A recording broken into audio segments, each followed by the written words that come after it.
Hi guys, ഇന്ന് നമ്മുടെ tikki taka പോഡ്കാസ്റ്റിൽ നമ്മൾ സിനിമാക്കാരെ മാത്രമല്ല കൊണ്ടുവരുന്നത്. ഞാൻ സ്റ്റാർട്ടിങ്ങിൽ പറഞ്ഞിരുന്നു. ഇന്ന് നമ്മുടെ പോഡ്കാസ്റ്റിൽ വന്നിരിക്കുന്നത് നമ്മുടെ എടപ്പള്ളി ആയുർഗിരി ആയുർവേദിക് ട്രീറ്റ്മെൻറ്റ് സെൻറ്ററിലെ ചീഫ് ഡോക്ടറായ ഡോക്ടർ സിജു ആണ്.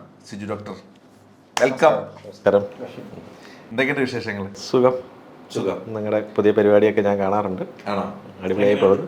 കൊള്ളാം, അടിപൊളിയാണ്. ആണോ? ഇങ്ങനെ ഒരു പോഡ്കാസ്റ്റിൽ ഇരിക്കാൻ പറ്റുമെന്നൊക്കെ ചിന്തിച്ചിരുന്നു. അല്ല, നമ്മളൊരു ആയുർവേദക്കാരനെ ഇതിൻ്റെ അകത്ത് പ്രതീക്ഷിച്ചില്ല.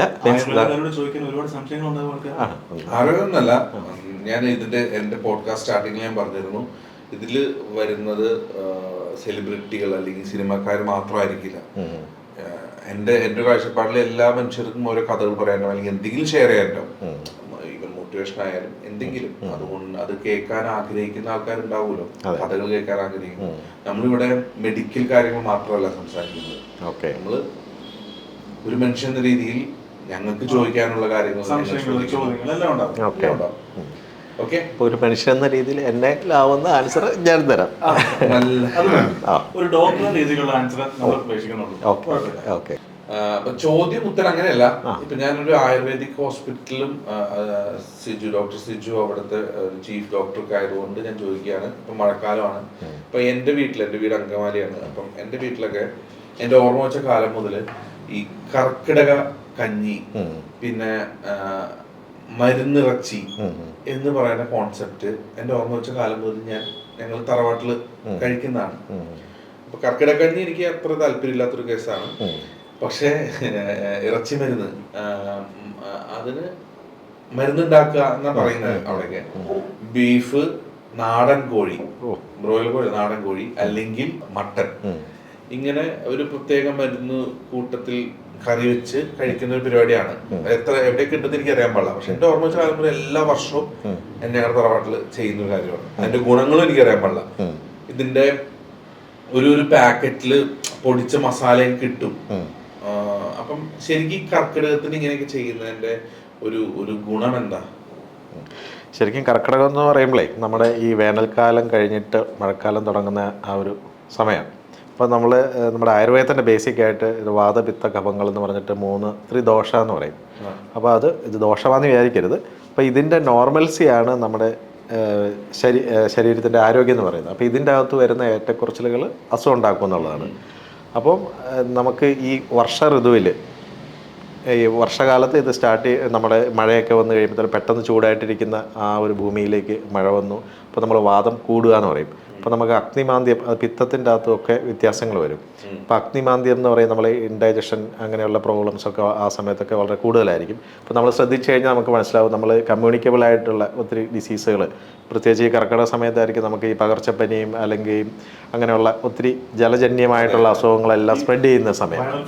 അതെല്ലാം ആ സമയത്ത് കൂടുതലായിരിക്കും. അപ്പോൾ അങ്ങനെയുള്ള ഒരു സമയത്ത് നമ്മുടെ ബോഡീനെ കുറച്ചുകൂടി ഹെൽത്തി ആക്കാൻ വേണ്ടി ചെയ്യുന്ന ട്രീറ്റ്മെൻറ്റ് പ്രൊസീജിയേഴ്സാണ് എന്താ പറയുക, ഈ കർക്കിടക ചികിത്സ എന്ന് പറയുന്നത്. അപ്പോൾ ഈ കർക്കിടക ചികിത്സ ആ സമയത്ത് നമ്മൾ ചെയ്ത് കഴിഞ്ഞാൽ ഇനി വരുന്ന ഒരു വർഷത്തേക്ക് ഫുള്ള് നമ്മുടെ ശരീരത്തിനെ ഒന്ന് ഇമ്മ്യൂണിറ്റിയൊക്കെ ഒന്ന് കൂട്ടി വരാൻ പോകുന്ന എല്ലാ പ്രശ്നങ്ങളെയും നമുക്ക് തരണം ചെയ്യാൻ പറ്റുന്ന രീതിയിലേക്ക് നമ്മുടെ ശരീരത്തിനെ എത്തിക്കുക എന്നുള്ളതാണ് ഈ കർക്കിടക ചികിത്സയുടെ മെയിൻ എയിം. അപ്പോൾ ഈ പറഞ്ഞ നമ്മുടെ ആയുർവേദം എന്ന് പറയുമ്പോൾ ഒരു പ്രിവെന്റീവ് ആയിട്ടുള്ള മെഷറിലുള്ള ഒരു ട്രീറ്റ്മെന്റ് സ്റ്റൈലാണോ, അതോ രോഗം വന്നതിന് ശേഷമുള്ള ചികിത്സ? അപ്പോൾ നമ്മുടെ ഈ യോഗ, മെഡിറ്റേഷൻ, ഇതൊക്കെ വെൽനസിന്റെ ഭാഗമാണല്ലോ. ഞങ്ങൾ ഇത് വെൽനസ് കാറ്റഗറിയിൽ പെടുത്താൻ പറ്റുമോ, അതോ രോഗം വന്നതിന് ശേഷമുള്ള ഇതിലേക്ക് വരും? ഇത് രണ്ടും നമുക്ക് ഇത് ചെയ്യാൻ പറ്റും. അപ്പോൾ ഇത് നമ്മൾ ശോധന ചികിത്സയെന്നും ശമന ചികിത്സയെന്നും അതുപോലെ പ്രിവെൻറ്റീവ് ആയിട്ടുള്ള ചികിത്സ എന്നൊക്കെ പറഞ്ഞ് നമ്മുടെ ഇതിൽ ക്ലാസിഫിക്കേഷൻസ് ഉണ്ട്.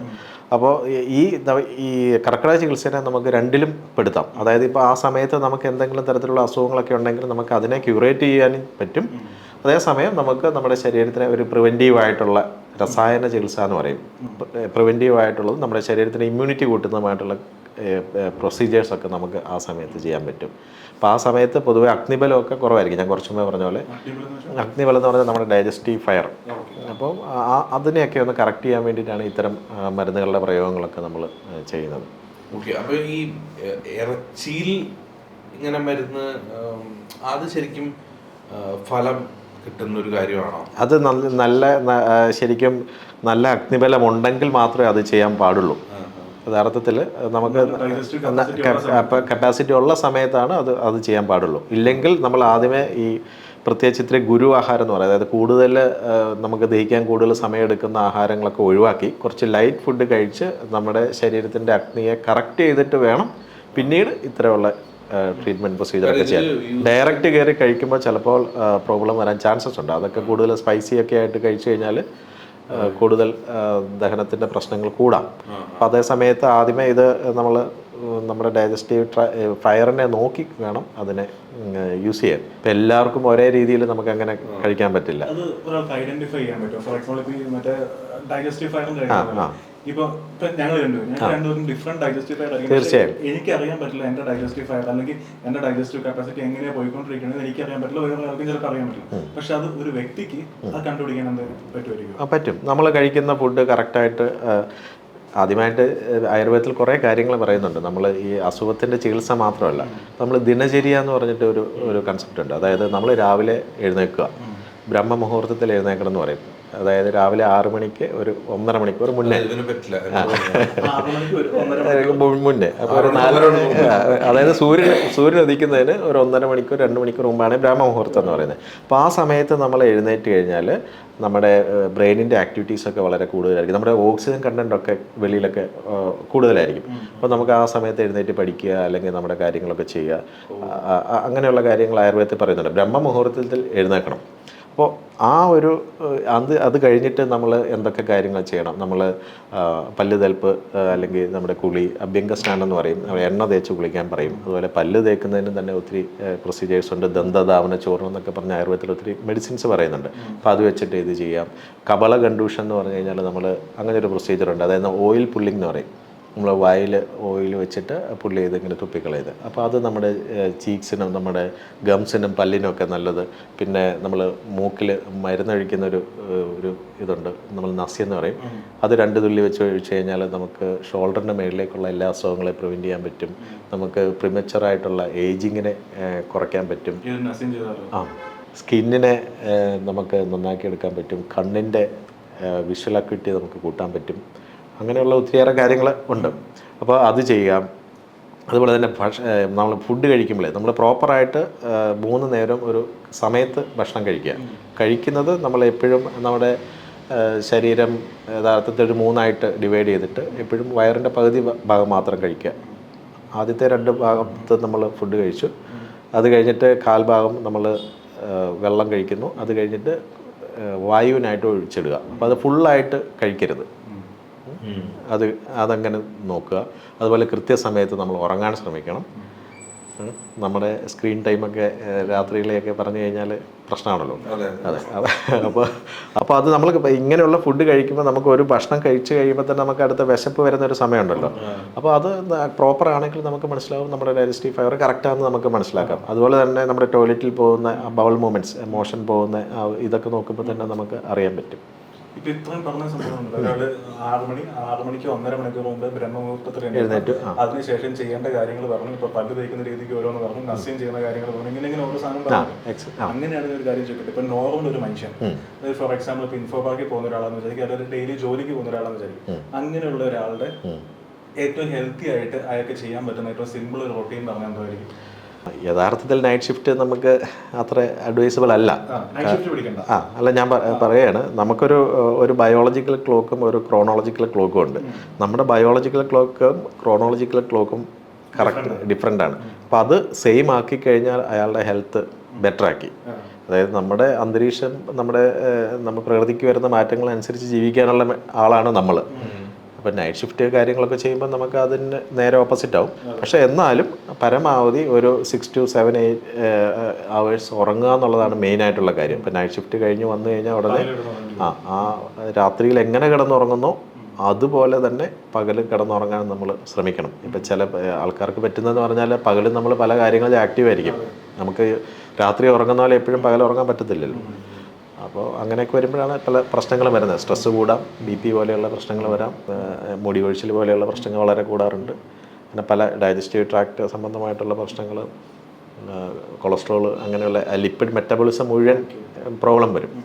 അപ്പോൾ അങ്ങനെയാണെങ്കിലും ഈ റൊട്ടീൻ എങ്ങനെയായിരിക്കും കീപ്പ് ചെയ്യുക? ഇപ്പൊ എന്റെ കേസ്, ഇപ്പൊ ഞാൻ എക്സാമ്പിൾ ഞാൻ പറയാം, നടക്കത്തില്ല എന്നാലും പറയാം. 6 മണിക്ക് 1.5 മണിക്കൂർ മുമ്പ് നമ്മുടെ സമയത്തില്ല, 4:30 അല്ലേ, 4:00 ഞാൻ എണീറ്റെന്നിരിക്കുക. 4:00 എണീറ്റ് കഴിഞ്ഞാൽ ശരിക്കും ഹെൽത്തി ആയിട്ട് പോകണമെങ്കിൽ ഞാൻ എന്തോ ആയിരിക്കും ഫോളോ ചെയ്യേണ്ടത് കിടന്നുറങ്ങുന്നവരെ. 4:30 ഞാൻ എണീക്കുന്നെങ്കിൽ 8 മണിക്കൂർ ഞാൻ ഉറങ്ങിയിട്ടുണ്ടാവണമെങ്കിൽ ഞാൻ തലേന്നപ്പം കിടക്കണം ഒരു 9 അപ്പോൾ രാത്രി ഒരു 9-10 മണിക്ക് എങ്കിലും കിടക്കുന്ന രീതിയിലേക്ക് നമ്മൾ ഇതിനെ ഒന്ന് ഷഫിൾ ചെയ്യാം.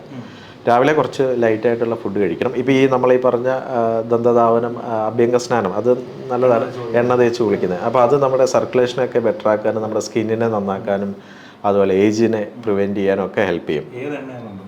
അത് ഓരോരുത്തരുടെ ശരീരപ്രകൃതി അനുസരിച്ച് ചെയ്യാം. ഇനി ഒന്നുമില്ല, സാധാരണ വെളിച്ചെണ്ണയാണെങ്കിലും അല്ലെ എള്ളെണ്ണ ഇല്ല അതാണെങ്കിലും മതി. അത് വെച്ചിട്ട് വേണമെങ്കിലും നമുക്ക് അത് കഴിഞ്ഞ് ചെറിയ ചൂടുവെള്ളത്തിൽ കുളിക്കുന്നത് നന്നായിരിക്കും. തലയിൽ പച്ചവെള്ളം ഒഴിക്കാം, ദേഹത്ത് ചെറിയ ചൂടുവെള്ളത്തിൽ. അതെല്ലാം കഴിഞ്ഞിട്ട് രാവിലെ നമ്മുടെ ഓരോ ഡ്യൂട്ടീസിലേക്ക് പോകുന്നു. അല്ല, ബ്രേക്ക്ഫാസ്റ്റ് സാധാരണ എത്ര മണിക്ക് കഴിക്കും?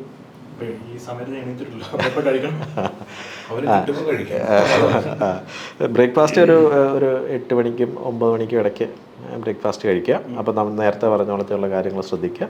ഉച്ചയ്ക്കാണെങ്കിൽ ഒരു 12 മണിക്കും 2 മണിക്കും ഇടയ്ക്ക് കഴിക്കണം.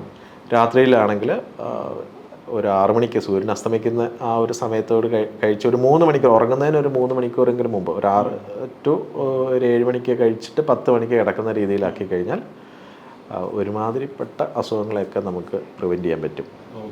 പിന്നെ കുറച്ച് എക്സസൈസ് ചെയ്യുന്ന കാര്യം പറഞ്ഞില്ലെന്ന് തോന്നുന്നു. എക്സസൈസ് വേണം. എക്സസൈസ് നമുക്കൊരു അരമണിക്കൂറെങ്കിലും ഡെയിലി ചെയ്യുന്ന വളരെ നന്നായിരിക്കും. നേരത്തെ ശരീരപ്രകൃതിയുടെ കാര്യം പറഞ്ഞുകൊണ്ട് ത്രിദോഷങ്ങളാണല്ലോ. അപ്പൊ ഇതിനകത്ത് ഇപ്പം എന്റെ ബോഡി കോൺസ്റ്റിറ്റ്യൂഷൻ ആ രീതി ആയിരിക്കില്ല, അതുപോലെ ആയിരിക്കില്ല ഡോക്ടർ. ഈ 3 പേര് ഡിഫറെന്റ് ആണെങ്കിൽ ഈ 3 പേരിൽ എനിക്ക് കഴിക്കാൻ പറ്റുന്നത്, ഇതിന് പറ്റാത്തത്, അല്ല ഇതിന് പറ്റുന്ന, അല്ല എനിക്ക് പറ്റാത്തത്, അങ്ങനെയുള്ള ഫുഡ് ഐറ്റംസ് ഉണ്ടാവും. ഓരോ ആൾക്കാർക്ക് അങ്ങനെ ഡിഫറെന്റ് ആയിട്ടുണ്ടാകും. അപ്പൊ അങ്ങനെ അസുഖം വരുന്നത് ഇപ്പൊ നമ്മുടെ മറ്റേ ലൈഫ് സ്റ്റൈൽ ഡിസീസ് അങ്ങനെയുള്ള സംഭവങ്ങൾ ഈ 3 ആൾക്കാരിലും വേരി ചെയ്യാം. പിന്നെ നമ്മൾ ലൈഫ് സ്റ്റൈൽ ഡിസീസ് വരുന്നത് നമ്മുടെ എന്താ പറയുന്നത്, നമ്മൾ ചെയ്യുന്ന ആഹാരവിഹാരങ്ങൾ ചുരുക്കം നമ്മുടെ കയ്യിലിരിപ്പ് പോലെ.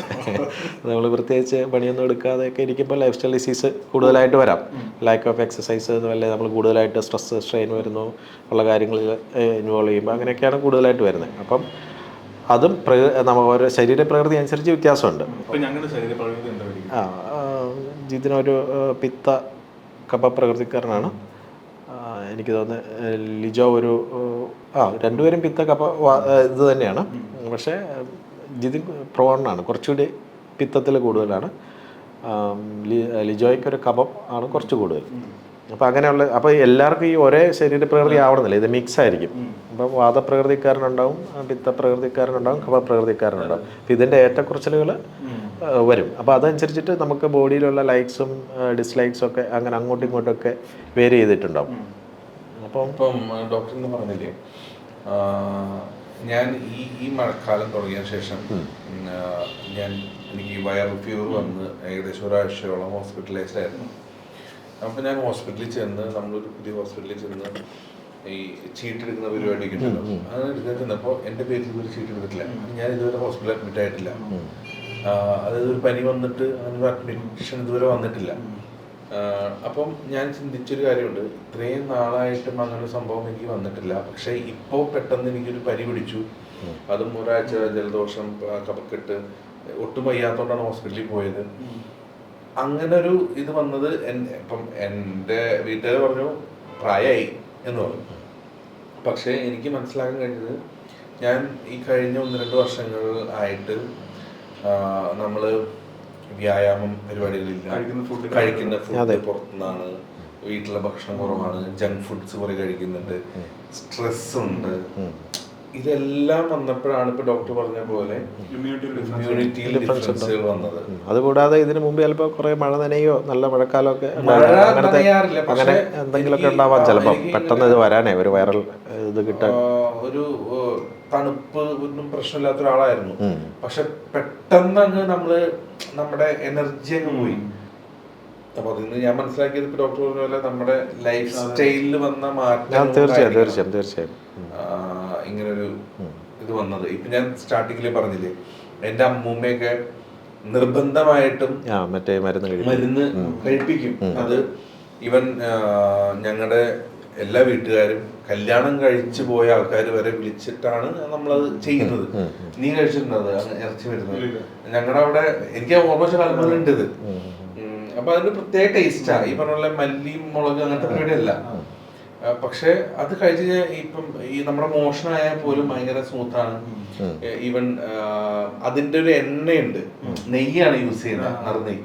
അപ്പൊ ഈ നെയ്യ് ഊറ്റി വെക്കും, എന്നിട്ട് ഈ നെയ്യ് മാത്രം ഒഴിച്ച് ചോറിൽ കഴിക്കും. അല്ലല്ല, ഈ ഇപ്പൊ ഒരു മറ്റേ ഉരുളിയിലാണ് കുക്ക് ചെയ്യുന്നതെങ്കിൽ ഉരുളിയിൽ ഇറച്ചി ഒരു സൈഡിലേക്ക് മാറ്റി വെക്കും. അപ്പൊ ഈ എണ്ണ ഊറി വരും. ഈ എണ്ണ കുപ്പിയിലാക്കി വെക്കും, ഇത് ചീത്തയാവില്ല. എന്നിട്ട് ഇത് എല്ലാവരും വീട്ടിൽ കൊണ്ടുപോകും. എന്നിട്ട് ഈ സാധനം ഉച്ചക്ക് വെറുതെ ചോറിന്റെ കൂടെ ഇളക്കി കഴിക്കും. ഇത് തീർന്നവരെ കഴിക്കും. അപ്പം ഇങ്ങനെയൊക്കെ എന്റെ ഓരോ കാലങ്ങൾ കാണുന്നത്. അപ്പൊ ഇതിനൊക്കെ എന്തെങ്കിലും റിസൾട്ട് ഉണ്ടാവുമായിരിക്കും ശരീരത്തില്. ശരിക്കും കഞ്ഞി മാത്രം എനിക്ക് പൊതുവെ അതിന്റെ ടേസ്റ്റ് ഇഷ്ടമല്ല. കർക്കിടക കഞ്ഞി എന്ന് പറയുമ്പോൾ ആ സമയത്ത് ആക്ച്വലി രാത്രിയിലെ ഫുഡിന് പകരമായിട്ടാണ് കർക്കിടക കഞ്ഞി കഴിക്കാൻ പറയുന്നത്. ഇവിടെ നമ്മൾ കർക്കിടക സമയമാകുമ്പോൾ പല ആൾക്കാർ കഴിക്കുന്ന എല്ലാ ഫുഡും കഴിഞ്ഞിട്ട് ഇനി എന്നാ കഞ്ഞിയും കൂടി എടുത്തു ഒരു ഹെവി ഒരു ബിരിയാണി കഴിച്ചിട്ടായിരിക്കും ചിലപ്പോൾ കഞ്ഞി കുടിക്കുന്നത്. അപ്പോൾ മറ്റേ സ്ട്രെസ് ഇല്ലേ, സ്ട്രെസ് എന്ന് പറയുന്ന ഫാക്ടർ നമ്മുടെ ഇമ്മ്യൂണിറ്റിനെ ഭയങ്കരമായിട്ട് ബാധിക്കുന്ന ഒരു ബാധിക്കും. വളരെ സ്ട്രെസ്ഫുള്ളാണ്. കുറച്ച് ലോങ് പീരീഡിലേക്ക് നമ്മൾ വളരെ സ്ട്രെസ്ഫുൾ ആണെങ്കിൽ നമ്മുടെ ഇമ്മ്യൂണിറ്റിയെ തീർച്ചയായും ബാധിക്കും. അപ്പോൾ ശരിക്കും അത് അങ്ങനെ തന്നെ ഉള്ളതാണല്ലേ? അതെ. അപ്പോൾ അത് സംബന്ധമായിട്ട് ബാക്കി എന്തായിരിക്കും ബോഡിയിൽ എന്തെങ്കിലും ചേഞ്ചസ് വരും ഭയങ്കര സ്ട്രെസ്ഡ് ആണെങ്കിൽ? തീർച്ചയായും നമുക്ക് അവിടെ ഇവിടെയൊക്കെ നീർക്കെട്ട് വരുന്ന പോലെ തോന്നാം, ജോയിൻസിന് വേദന, പലതരത്തിലുള്ള സ്ട്രെസ് കൂടി കഴിയുമ്പോൾ തന്നെ പല അസുഖങ്ങളും നമുക്കുണ്ടെങ്കിൽ അത് ട്രിഗർ ചെയ്യാം. ഇപ്പോൾ ഒരു എക്സാമ്പിൾ പറഞ്ഞാൽ ഫൈബ്രോമയാളജിയെ പോലെയുള്ള തന്നെ. ഫൈബ്രോമയാളജി എന്ന് പറഞ്ഞാൽ ഈ മസിൽസിലൊക്കെ നീർക്കെട്ട് വരുന്ന ഒരു അസുഖമുണ്ട്.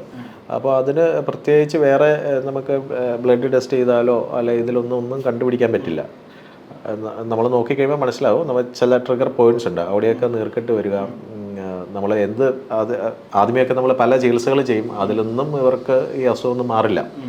പിന്നെയാണ് നമ്മൾ ഇങ്ങനെ ഈ ഒരു ഇതിലേക്ക് നമ്മൾ ചെന്നെത്തുന്നത്. അപ്പോൾ അത് ഫൈബ്രോമയാളജി ഒരു ആർത്രൈറ്റിക് ഇതുപോലെയെല്ലാം കാണിക്കും, ഒരു വാത സ്വഭാവമായിട്ടുള്ള ജോയിൻസിൻ്റെ വേദനകളെല്ലാം കാണിക്കും. പക്ഷേ ഇവർക്കിത് ഇപ്പം രാവിലെ ഉണ്ടാവും ചിലപ്പോൾ വേദന, ഉച്ച കഴിഞ്ഞ് ചിലപ്പോൾ ഉണ്ടാവില്ല, വൈകുന്നേരം ആകുമ്പോൾ പിന്നെ അഗ്രവേറ്റ് ചെയ്യും. ഇതെന്താണെന്ന് കണ്ടുപിടിക്കാൻ പറ്റില്ല. അപ്പോൾ അത്തരത്തിലുള്ള പല അസുഖങ്ങളുണ്ട്. അതൊക്കെ പ്യൂർലി സ്ട്രെസ്സ് കൂടുമ്പോൾ ആണ് കൂടുതലായിട്ടുണ്ടാകുന്നത്. അപ്പോൾ നമ്മൾ സ്ട്രെസ്സിനും കൂടെ മരുന്ന് കൊടുത്ത് ഇത് ചെയ്യുമ്പോഴാണ് ഇങ്ങനെയുള്ള അസുഖങ്ങളൊക്കെ നന്നായി കുറയുക. സംഭവിക്കാം. ജിമ്മിൽ പോകുന്ന ആൾക്കാർക്കും ചിലപ്പം ഇങ്ങനെ വരാം. നമ്മൾ ജിമ്മിൽ പോകുന്നതാണ് നമ്മുടെ ഹെൽത്തി ലൈഫ് സ്റ്റൈൽ നമ്മൾ വിചാരിക്കരുത്. ഇപ്പം നമ്മൾ ജിമ്മിൽ പോകുമ്പോൾ നമ്മൾ സംഭവിക്കുക എന്ന് പറഞ്ഞാൽ മസിൽസിനൊക്കെ ഹൈപ്പർപ്ലേഷ്യാണ് ഉണ്ടാകും. അതായത് അവിടെ സെൽസ് ഒന്നും കൂടുന്നില്ല, ഉള്ള സെൽസിലേക്ക് കുറച്ച് കൂടുതലായിട്ട് പമ്പ് ചെയ്യുമ്പം അത് കുറച്ച് വികസിക്കുന്നു എന്നുള്ളതേ ഉള്ളൂ. വേറെ പുതിയതായിട്ട് അവിടെയൊന്നും സംഭവിക്കുന്നില്ല. അപ്പോൾ അത് നമ്മുടെയൊക്കെ ഒരു ധാരണ നമ്മളെ സിക്സ് പാക്കും അല്ലെങ്കിൽ അങ്ങനെ ഒരു മസിലും ഉള്ളതാണ് ഹെൽത്ത് എന്നുള്ള ഒരു ഇതിലേക്ക് നമ്മളെ എത്തിച്ചു. അല്ലെങ്കിൽ മീഡിയ വഴിയൊക്കെ ആണെങ്കിൽ നമ്മൾ അങ്ങനെയല്ല വിചാരിക്കുന്നത്. ഒരു ഹെവി ആയിട്ട് ഇങ്ങനെ നിൽക്കുന്ന ഒരാളെ കാണുമ്പോഴാണ് നമുക്ക് ഹെൽത്തി ആയെന്ന് നമുക്ക് ഫീൽ ചെയ്യുന്നത്. അയാളോട് ഇറങ്ങി ഒരു 10 കിലോമീറ്റർ ഓടി വരാൻ പറഞ്ഞാൽ ചിലപ്പോൾ ആൾക്ക് ചിലപ്പോൾ ഓടണമെന്നില്ല. അപ്പോൾ ഈ ഫിറ്റ്നസ് എന്ന് പറയുന്നത് സംതിങ് ഡിഫറെൻ്റ് ആണ്. നമ്മൾ ആ സിക്സ് പാക്ക് കണ്ടിട്ടുള്ളത് അതല്ല. ഞാനൊരു സംശയം ചോദിച്ചോട്ടെ. നമ്മുടെ നാട്ടില് ചില മതത്തിൽപ്പെട്ട ആൾക്കാർ വെജിറ്റേറിയൻ മാത്രം കഴിക്കുന്ന ആൾക്കാരുണ്ടല്ലോ. അപ്പൊ അങ്ങനെയുള്ളവർ നമ്മൾ ശ്രദ്ധിച്ചു കഴിഞ്ഞാൽ അവരുടെ സ്കിൻ നല്ല ഗ്ലോ ആയിരിക്കും, അവരുടെ ബോഡി കുറച്ചുകൂടെ ഫിറ്റ്, തടിയില്ല, വയറില്ല, അവരുടെ സ്കിന്നാണ് ഞാൻ ശ്രദ്ധിച്ചത്. അപ്പം ഇങ്ങനെ വെജ് മാത്രം കഴിച്ച് ജീവിക്കുന്നവർക്ക് എന്തെങ്കിലും പ്രശ്നങ്ങൾ എക്സ്ട്രാ ഇതല്ല എന്തെങ്കിലും പ്രശ്നങ്ങൾ വരും. സാധാരണ ഇപ്പൊ ജിമ്മിൽ പോകുന്ന കാര്യം പറഞ്ഞു, ജിമ്മിൽ പോകുമ്പോൾ ചിക്കൻ കഴിക്കണം, പ്രോട്ടീൻ കഴിക്കണം എന്ന് പറയും. അപ്പം ഇവരിതൊന്നും കഴിക്കുന്നില്ല. അപ്പം അതിനകത്ത് എന്തെങ്കിലും അവർക്ക് പ്രത്യേകം ഗുണങ്ങളോ ദോഷങ്ങളോ അങ്ങനെ എന്തെങ്കിലും? പിന്നെ വെജ് കഴിക്കുന്ന ആൾക്കാർക്കും തീർച്ചയായും പ്രോട്ടീൻ വേണമല്ലോ. ഇപ്പോൾ നമ്മൾ കഴിക്കുന്ന കടല, പരിപ്പ്, വൻപയർ അങ്ങനെയുള്ള കടലവർഗ്ഗങ്ങളെല്ലാം പ്രോട്ടീൻ അല്ലേ. അതുപോലെ ഇപ്പം ചില അങ്ങനെ കഴിക്കുന്നില്ലെങ്കിൽ പോലും മറ്റേ പനീർ അല്ലെങ്കിൽ ഇതെല്ലാം പ്രോട്ടീൻ ഉണ്ടല്ലോ. അത്തരം സാധനങ്ങൾ കഴിക്കുന്നുണ്ടാവാം. അങ്ങനെയുള്ള ആൾക്കാർക്ക്. അപ്പോൾ പ്രോട്ടീൻ നമുക്ക് എന്തായാലും കിട്ടും. അപ്പോൾ ജിമ്മിലും ഈ വെജിറ്റേറിയൻ ആൾ ജിമ്മിൽ പോയി ഇത് ചെയ്യണമെങ്കിൽ തീർച്ചയായും പ്രോട്ടീൻ്റെ അളവ് വളരെ കൂടുതലായിരിക്കണം. പിന്നെ സ്കിന്നിൻ്റെ കാര്യം പറഞ്ഞത് ശരിയാണ്. അവരുടെ ഫുഡ് ഹാബിറ്റ്സിൽ പ്രോപ്പറായിട്ടുള്ള ഡൈജഷൻ നടക്കുന്നുണ്ടാവാം, പ്രോപ്പറായിട്ടുള്ള അസിമുലേഷൻ, നമ്മൾ അതിൻ്റെ അബ്സോർഷനും അതുപോലെ അത് എന്താ പറയുന്നത് എക്സ്ക്രീഷനൊക്കെ ടോയ്ലറ്റിൽ പോകുന്ന അതെല്ലാം കുറച്ച് ബെറ്റർ ആയിരിക്കും. കൂടുതൽ ഫൈബർ കണ്ടൻറ്റ് അവരുടെ ഫുഡിലുണ്ടാവാം. അപ്പോൾ അതുകൊണ്ട് അവരുടെ സ്കിന്ന് കുറച്ച് ബെറ്റർ ആവും. ഇപ്പോൾ ആയുർവേദത്തിൽ പറയുന്നത് എപ്പോഴും സ്കിന്നും നമ്മുടെ വയറും തമ്മിൽ കണക്ഷൻ ഉണ്ടെന്നുള്ളതാണ്. അപ്പം നമ്മുടെ വയറ് എപ്പോഴും ക്ലീൻ ആണെങ്കിൽ നമ്മുടെ സ്കിന്നും ബെറ്റർ ആയിരിക്കും എന്നാണ് ആയുർവേദത്തിൽ. തീർച്ചയായും അതെ ഗട്ട് ഒരു ഡൗട്ട്. അപ്പൊ അങ്ങനെയാണെങ്കിൽ ഇപ്പം കൂടുതൽ ആൾക്കാർ ഇപ്പം ഒരുപാട് റെസ്റ്റോറൻറ്റ്സിൽ നിന്നൊക്കെ കഴിക്കുന്ന ആൾക്കാരാണ്, അല്ലെങ്കിൽ അങ്ങനെ തന്നെ കഴിക്കാൻ പറ്റുള്ള സിറ്റുവേഷനിൽ ആൾക്കാർ. അപ്പൊ അങ്ങനെ വരുമ്പോൾ നമ്മുടെ ഗട്ട് ഹെൽത്ത് എപ്പോഴും പ്രോപ്പർ ആയിരിക്കണമെന്ന് നിർബന്ധമില്ല. അപ്പൊ അങ്ങനെയുള്ള സാഹചര്യങ്ങളിൽ ഇപ്പൊ നമുക്ക് എങ്ങനെ നമുക്ക് ഇടയ്ക്ക് അത് ഡീറ്റോക്സ് ചെയ്ത് നല്ലതായിരിക്കും. നമ്മുടെ ഗട്ട് ഹെൽത്ത് ഇമ്പ്രൂവ് ചെയ്യാൻ നല്ലതാണ്. നമ്മൾ ഒന്ന് ക്ലൻസ് ചെയ്താൽ മതി. ഇടയ്ക്കൊന്ന് വയറിളക്കാൻ ഒരു മരുന്ന് കഴിക്കുകയോ, അല്ലെങ്കിൽ ത്രിബല എന്ന് പറഞ്ഞ സാധനമുണ്ട്, നെല്ലിക്കയും താന്നിക്കയും കടുക്കയുടെയും പൊടിച്ച പൗഡറാണ് ത്രിബല ചൂർണ്ണം എന്ന് പറയും. അത് രാത്രിയിൽ ഒരു സ്പൂൺ രാത്രി കഴിച്ചിട്ട് കിടന്നു കഴിഞ്ഞാൽ നമ്മുടെ ഗട്ട് ഹെൽത്ത് വളരെ ഇമ്പ്രൂവ് ചെയ്യാനും പ്രോപ്പറായിട്ടുള്ള ഒരു ലാക്സേറ്റീവ് എഫക്റ്റ് ഉള്ളതുകൊണ്ട് മോഷനൊക്കെ കുറച്ച് നന്നായി പോകാനൊക്കെ വളരെ നല്ലതാണ്. സ്കിന്ന് ഹെൽത്തിനും വളരെ നല്ലതാണ്. ഏജിങ്ങിനെ പ്രിവെൻറ്റ് ചെയ്യും. ഷുഗറൊക്കെ വരാതിരിക്കാൻ നല്ലതാണ്. നമ്മുടെ കണ്ണിന് നല്ലതാണ്. അങ്ങനെ ഒത്തിരി ആൻറ്റി ഓക്സിഡൻസ് ഒക്കെ ഉള്ളതാണ്. ഒത്തിരി ഉപകാരമുള്ള കാര്യമാണ് ഒരു ത്രിബല എന്ന് പറയുന്ന പൊടി. അത് ത്രിബല ചൂർണം, നെല്ലിക്ക, താന്നിക്ക, കടുക്ക എന്ന് പറയുന്ന 3 മരുന്നിൻ്റെ പൗഡറാണ്. അപ്പോൾ അത് രാത്രിയിൽ കഴിച്ചു കഴിഞ്ഞാൽ നല്ലതാണ്. എല്ലാ ദിവസവും കഴിക്കാം. രാത്രിയിൽ കിടക്കാൻ നേരത്ത് ഒരു സ്പൂൺ കഴിച്ചിട്ട് കിടന്നാൽ മതി. ഇപ്പോൾ യൂഷ്വലി അപ്പോൾ നമ്മൾ ഹെൽത്ത് ഇതിൻ്റെ കൂട്ടത്തിൽ പറയുകയാണെങ്കിൽ വെള്ളം കുടിക്കുന്ന അളവും കൂടി എന്തോരം വേണമെങ്കിൽ സ്കിന്നിനും കൂടി ഒന്ന് ബെനിഫിറ്റ് ആയിട്ട് വരണമെങ്കിൽ ശരിക്കും ഒരു 20 കിലോയ്ക്ക് 1 ലിറ്റർ എന്നുള്ളൊരു കണക്കിൽ, അതായത് ഇപ്പം 60 കിലോ ഉള്ള ആളാണെങ്കിൽ ഒരു 3 ലിറ്റർ അടുത്ത്, അത്രയും വേണമെന്നില്ല, അതിൽ കുറച്ച് താഴെ എത്രത്തോളം വെള്ളം കുടിക്കുന്നുണ്ടോ അത്രയും നല്ലതാണ്. പക്ഷേ അമിതമായിട്ടും കുടിക്കാൻ പാടില്ല. ഇപ്പോൾ 4-5 ലിറ്ററൊക്കെ സ്ഥിരം അല്ലെ 6 ലിറ്ററൊക്കെ സ്ഥിരം കുടിച്ചു കഴിഞ്ഞാൽ എപ്പോഴും നമ്മൾ ഓവർലോഡ് കൊടുത്തുകൊണ്ടിരിക്കുകയായിരിക്കും കിഡ്നിക്ക്. അല്ല, കിഡ്നിക്ക് ഓവർലോഡായിരിക്കും. അപ്പോൾ ഇതെല്ലാം എക്സ്ക്രീറ്റ് ചെയ്യണമല്ലോ. കൂടിയാൽ എല്ലാം മിതമാണെങ്കിൽ കുഴപ്പമില്ല. എല്ലാ കാര്യവും മിതമായിരിക്കണം എന്നുള്ളതാണ്. യൂഷ്വലി നമ്മളിങ്ങനെ നോക്കുമ്പം ആയുർവേദം എന്ന് പറയുമ്പോൾ കുറച്ച് പ്രിവെന്റീവ് മെഷേഴ്സ് ഉണ്ട്, എന്നാൽ വെൽനസ് സൈഡിലുണ്ട്, പിന്നെ അലോപ്പതി ഉണ്ട്, ഹോമിയോപ്പതി ഉണ്ട്. ഇവരെല്ലാം നമ്മളൊരു ഫണ്ടമെന്റലി എങ്ങനെയായിരിക്കും ഡിഫറൻസ് വരണം? നമ്മൾ പ്രിവെന്റീവ് ആണ് എന്നുള്ളത് കൊണ്ടാണോ ആയുർവേദത്തിന് ഒരു എക്സ്ട്രാ ഇത് നിൽക്കുന്നത്? ഭയങ്കര ഇപ്പൊ കേരളത്തിലൊക്കെ നോക്കുകയാണെങ്കിൽ ആയുർവേദം ഭയങ്കര ഹിറ്റാണ്. അങ്ങനെ നിൽക്കാനുള്ള റീസൺ അത് കേരളത്തിൽ നമുക്ക് പണ്ട് കാലത്ത് നോക്കിക്കഴിഞ്ഞാൽ തന്നെ ഇവിടെ കുറേ വൈദ്യ പരമ്പര ആൾക്കാരുണ്ടായിരുന്നു. അഷ്ടവൈദ്യ പരമ്പര എന്നൊക്കെ പറയുന്ന ആയുർവേദ റിച്ച് ആയിരുന്നു. പിന്നെ നമുക്ക് പഴയ താളിയോള ഗ്രന്ഥങ്ങളും അങ്ങനെയുള്ളതൊക്കെ നമ്മൾ കേരളത്തിൽ കുറേ പ്രിസർവ് ചെയ്തിട്ടുണ്ട്. പിന്നെ ഇവിടുത്തെ ഗവൺമെൻറ് പണ്ട് മുതലേ കുറച്ച് സപ്പോർട്ട് ചെയ്യുമായിരുന്നു. അപ്പോൾ അങ്ങനെയുള്ള പല കാരണങ്ങൾ കൊണ്ടുണ്ട്. പിന്നെ നമുക്ക് വെസ്റ്റേൺ കട്ട്, നമുക്ക് മെഡിസിൻ അവൈലബിലിറ്റി വളരെ കൂടുതലായിരുന്നു. നമുക്ക് കാർഡും ഇതൊക്കെ ഉള്ളതുകൊണ്ട് റിച്ച് ഫ്ലോറയാണ്. അപ്പം മെഡിസിൻസ് അവൈലബിലിറ്റി വളരെ കൂടുതൽ ഈ പ്രദേശത്തുള്ളതുകൊണ്ടാണ് നമുക്ക് ആയുർവേദം കുറച്ചും കൂടി ഇത്. പിന്നെ നമ്മുടെ ക്ലൈമറ്റിൽ വരുന്ന വ്യത്യാസം, നമ്മുടെ കർക്കിടക ട്രീറ്റ്മെൻറ്റൊക്കെ വളരെ ഫേമസ് ആണ്. അപ്പം അതൊക്കെ ഇവിടെ മാത്രമാണ് നമുക്ക് കൂടുതലായിട്ട് ഇതായിട്ടുള്ളത്. ആയുർവേദത്തിലൊരു 6 ഋതുക്കൾ പറയുന്നുണ്ട്. ഋതു എന്ന് പറഞ്ഞു കഴിഞ്ഞാൽ 2 മാസം കൂടുന്നതാണ് ഒരു ഋതു. കാലാവസ്ഥയിൽ വരുന്ന വ്യത്യാസമാണ്. അപ്പം ശിശിര, വസന്ത, ഗ്രീഷ്മം, വർഷ, ശരത്ത്, ഹേമന്ത് എന്ന് പറഞ്ഞ 6 ഋതുക്കളുണ്ട്. അപ്പോൾ ഈ ഓരോ ഋതുക്കളിൽ നിന്നും നമ്മൾ മറ്റൊരു ഋതുവിലേക്ക് വരുമ്പോൾ നമ്മുടെ ക്ലൈമറ്റിന് വരുന്ന വ്യത്യാസം അനുസരിച്ച് നമ്മുടെ ശരീരത്തിലെ വ്യത്യാസം വരുമെന്നും അപ്പോഴൊക്കെ നമുക്ക് ചില അസുഖങ്ങളൊക്കെ വരാൻ ചാൻസസ് ഉണ്ടെന്നും ആയുർവേദത്തിൽ പറയുന്നുണ്ട്. അപ്പം പ്രത്യേകിച്ച് ഒരു ഋതുവിൽ നിന്നും അടുത്ത ഋതുവിലേക്ക് പോകുമ്പോൾ ഒരു ഋതുവിൻ്റെ ലാസ്റ്റ് 7 ഡേയ്സും അടുത്ത ഋതുവിൻ്റെ 7 ഡേയ്സും, അപ്പോൾ അതിനെ ഋതുസന്ധി എന്ന് പറയും. ആ 14 ദിവസം കുറച്ചുകൂടി നമ്മൾ ശ്രദ്ധിക്കണം, നമ്മുടെ ആരോഗ്യ കാര്യങ്ങളൊക്കെ ശ്രദ്ധിക്കണം. ഇപ്പോൾ ഈ വർഷ ഋതുവിൻ്റെ ട്രീറ്റ്മെൻറ്റാണ് നമ്മൾ പറഞ്ഞ ഈ കർക്കിടക ചികിത്സ. അപ്പോൾ ആ സമയത്ത് കൂടുതലായിട്ട് ഇത് വരുന്നത്. അപ്പോൾ അതുകൊണ്ടാണ് നമ്മൾ ഇങ്ങനെ ഓരോ ഋതുക്കളിലും പ്രത്യേകം ട്രീറ്റ്മെൻറ്റ്സ് ആയുർവേദത്തിൽ പറയുന്നുണ്ട്. നമ്മുടെ ചോദ്യം ഓക്കെ. അപ്പം നമ്മൾ ഒരു ക്യൂറേറ്റീവ് ട്രീറ്റ്മെൻറ്റ് മാത്രമല്ല ആയുർവേദത്തിലുള്ളത്. പ്രിവെൻറ്റീവായിട്ടും ഉള്ള ട്രീറ്റ്മെൻ്റ് ഉണ്ട്. പിന്നെ നമ്മൾ ഇപ്പോൾ നിങ്ങൾ വന്നൊരു കൈവേദന പറഞ്ഞാൽ നമ്മൾ അത് മാത്രമല്ല ഫോക്കസ് ചെയ്യുന്നത്, നമ്മൾ ആളെ മുഴുവനായിട്ടാണ് നമ്മൾ സമീപിക്കുന്നത്. മീൻസ് ഒരു വ്യക്തിഗതമായിട്ടുള്ള ഒരു ട്രീറ്റ്മെൻറ്റാണ് കൊടുക്കുന്നത്, ഒരു ലക്ഷണങ്ങൾക്ക് വേണ്ടി മാത്രമുള്ള ചികിത്സയല്ല. പക്ഷേ അലോപ്പതി എന്ന് പറയുമ്പം അത് മോഡേൺ ഇതായിട്ട് നോക്കി ആ വേദന എന്തുകൊണ്ടാണ്, അല്ലെങ്കിൽ ഇപ്പോൾ ഒരു പനി വന്നു അത് എന്തുകൊണ്ടാണ്, മൈക്രോസ്കോപ്പിക്കലി വൈറലാണോ ബാക്ടീരിയ ആണോ അത് നമ്മൾ നോക്കി മോഡേൺ ടെക്നിക്കിൻ്റെയും കൂടെ ഇതെടുത്തുകൊണ്ട് അതിനുള്ള ട്രീറ്റ്മെൻറ്റാണ്. ഹോമിയോപ്പതി എന്ന് പറഞ്ഞാൽ കുറച്ച് സമയമെടുത്തുള്ള ട്രീറ്റ്മെൻറ്റാണ്, അവരുടെ സാമ്യമുള്ളതിനെ ക്യൂറേറ്റ് ചെയ്യുന്നെന്നുള്ളതാണ്. അപ്പം ആ രോഗങ്ങൾക്ക് കാരണമായിട്ടുള്ള അതിനെ വളരെ മൈൽഡായിട്ട് തന്നിട്ടുള്ള ട്രീറ്റ്മെൻറ്റാണ് ഹോമിയോപ്പതി എന്നാണ് ഞാൻ മനസ്സിലാക്കുന്നത്. അത് കുറച്ചുകൂടി സമയമെടുക്കും. അപ്പോൾ നമ്മൾ ഒരു ഇമ്മീഡിയറ്റ് ആയിട്ടുള്ള ഒരു ഇൻ്റർവെൻഷൻ വേണ്ടടുത്ത് തീർച്ചയായും അലോപ്പതി തന്നെ ചെയ്യണം. നമുക്കൊരു എമർജൻസി മെഡിസിൻ വേണമെങ്കിൽ, അല്ലെങ്കിൽ നമുക്കൊരു സർജിക്കൽ ഇത് പെട്ടെന്ന് ചെയ്യേണ്ടതാണെങ്കിൽ അതിലൊക്കെ നമ്മൾ മോഡേൺ മെഡിസിൻ്റെ ഹെൽപ്പ് തന്നെ എടുക്കണം. പക്ഷേ ക്രോണിക് ആയിട്ടുള്ള കുറേ അസുഖങ്ങളിൽ നമുക്ക് ആയുർവേദത്തിൽ നന്നായി മാനേജ് ചെയ്യാൻ പറ്റും. പിന്നെ ലൈഫ് സ്റ്റൈൽ ഡിസീസ് മാനേജ് ചെയ്യാൻ പറ്റും. അതുപോലെ ആർത്രൈറ്റിസ് പോലെയുള്ള പ്രശ്നങ്ങൾ, ജോയിൻറ്റ് റിലേറ്റഡ് ആയിട്ടുള്ള പ്രോബ്ലംസ്, അതിനൊക്കെ നമുക്ക് ഇതിൽ ചെയ്യാൻ പറ്റും. ഡോക്ടറെ, ഇപ്പോൾ എനിക്കും എൻ്റെ ഏജിലുള്ള 90s കിഡ്സിനായാൽ പോലും അതിൽ ചെറുപ്പം മുതലേ ഈ മുടിയൊക്കെ നരയ്ക്കുന്നുണ്ട്. ഇപ്പം എൻ്റെ നോക്കിയാൽ താടി മീശ ഒക്കെ നരച്ചു തുടങ്ങിയിട്ടുണ്ട്. ഈ ഒരു ഇങ്ങനെ നര വരാൻ എന്താ നമ്മുടെ ലൈഫ് സ്റ്റൈലിൽ നേരത്തെ കയറി വരുവാണല്ലോ? നേരത്തെയാണ് 90s കിഡ്സ് ആണ് അല്ലേ? അല്ല, എനിക്ക് പ്രായമല്ല, എനിക്ക് ഒരു 10ാം ക്ലാസ്സൊക്കെ പഠിക്കുമ്പോഴേ മുടി നരയ്ക്കുന്നുണ്ട്. ഓക്കെ, 10ാം ക്ലാസ് മുടി നരയ്ക്കുന്നുണ്ട്. അപ്പൊ ഞാൻ എൻ്റെ മമ്മിക്ക് ഈ ചെറുപ്പത്തിലെ മുടി നരയ്ക്കുക. അപ്പം ആ ഒരു ഇതാണ് കിട്ടിയിരിക്കുന്നത്, മമ്മിയുടെ പാരമ്പര്യമാണ് കിട്ടിയത്. പാരമ്പര്യം എന്നുള്ള വേർഡ് പറഞ്ഞിട്ട് എന്നെ ആശ്വസിപ്പിച്ചു. പക്ഷെ ഇപ്പൊ ഞാൻ നോക്കുമ്പോ എൻ്റെ വീടിന്റെ അടുത്തുള്ള ചെറിയ പിള്ളേർക്ക് പോലും മുടി, പലർക്കും അങ്ങനെ ഉണ്ട്. അവരുടെ പക്ഷെ അവന്റെ അപ്പനൊന്നും മുടി കൊഴിച്ചില് പോലും ഇല്ല, എണ്ണയൊക്കെ തേച്ച് കുട്ടപ്പന നടക്കുന്ന ആൾക്കാർ. പക്ഷെ മുടി താടിയൊക്കെ ഇപ്പൊ ഇവന്റെ ഒരു താടി നരച്ചു തുടങ്ങിയിട്ടുണ്ട്.